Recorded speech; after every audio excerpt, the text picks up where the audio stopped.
അമ്മയുള്ള ദിവസങ്ങൾ എനിക്ക് ഭയങ്കര ഇഷ്ടമാണ്. കാരണം പിള്ളേരെ നോക്കേണ്ട ആവശ്യമില്ല. പിന്നെ കൂതറ വേഷത്തിൽ നടക്കുള്ളൂ. ഇത് എൻ്റെ അമ്മയുടെ മാക്സ് ഇട്ടിട്ടാണ് ഞാൻ നിൽക്കുന്നത്. എന്താണെന്നറിയില്ല, ഇവിടെ വരുമ്പോൾ ഇങ്ങനത്തെ കുറേ ചവറ് സാധനങ്ങൾ ഇട്ടിട്ടേ നടക്കുള്ളൂ. അതെന്താടി അങ്ങനെ നേട്ടൻ എന്നോട് എപ്പോഴും ചോദിക്കാറുണ്ട്. എനിക്കറിയത്തില്ല, ഞാനിങ്ങനെ നടക്കുള്ളൂ ഇവിടെ. നിങ്ങളങ്ങനെയാണോ? ഇന്ന് ചിരട്ടപ്പുട്ടായിരുന്നു. പുട്ടിനോട് വലിയ പ്രിയമില്ലെങ്കിലും അമ്മയ്ക്ക് ഇത്തിരി സിമ്പിളായിക്കോട്ടെ എന്ന് വെച്ചിട്ടാണ് ഞാൻ പുട്ട് മതി എന്ന് പറഞ്ഞത് കേട്ടോ.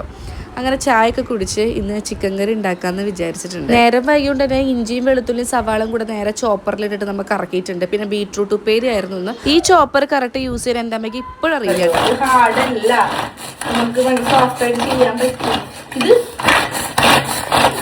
അമ്മ ഈ ചോപ്പർ യൂസ് ചെയ്യാൻ കാണുമ്പോൾ മരമെല്ലി കയറിയിട്ടുള്ളൊരു അനുഭൂതി എനിക്ക് തോന്നാറ് കേട്ടോ. അത്രയും ഹാർഡായിട്ടാണ് ഇത് യൂസ് ചെയ്യാറുള്ളത്. ഇതെങ്ങനെയായാലും വരെ പുട്ടുപൊടി പോലെ നമുക്ക് ഇങ്ങനെ കുരുമുലാൻ കിട്ടും. അങ്ങനെ നമ്മുടെ ബീട്രൂട്ട് തോരനും ചിക്കൻ കറിയൊക്കെ റെഡി ആയിട്ടുണ്ട്. ഭക്ഷണം വിളമ്പാൻ ഇത്ര നേരം വൈകിട്ടുണ്ടെങ്കിലും നമുക്ക് സമൃദ്ധമായിട്ട് കഴിക്കാൻ പറ്റിയിട്ടുണ്ടായിരുന്നു കേട്ടോ. അമ്മയുള്ള ദിവസങ്ങളിൽ ഞാൻ ബാക്കി എല്ലാവരും കഴിഞ്ഞിട്ട് അമ്മയും ഞാനും മാത്രമായിട്ട് ഇരിക്കാറുണ്ട് കേട്ടോ. വെറുതെ എന്തെങ്കിലും കൊണ്ടിട്ട് പറഞ്ഞുകൊണ്ടിരിക്കും. പാത്രം കഴുകാൻ എനിക്ക് ഭയങ്കര മടിയാണ്. പണിക്കാട്ടിൽ എനിക്ക് കീത്തോണതൊക്കെ ചെയ്തു തരാറുള്ളത് ഞാൻ ആ ഭാഗത്തേക്ക് എടുക്കാറില്ല. പക്ഷെ ഇവിടെ ഞാൻ അമ്മയ്ക്ക് ചെയ്തു കൊടുക്കാറുണ്ട്. ഇവിടെ ഏറ്റവും വലിയൊരു കുഴപ്പം ഇവിടുത്തെ കറിപ്പാത്രവും ചോർക്കും ഇങ്ങനെ നിരന്നിരിക്കും. അതില്ലാണ്ടിരിക്കാനാണ് ഈ ഒരു സെറ്റപ്പ് ഉണ്ടാക്കിയിട്ടുള്ളത് കേട്ടോ.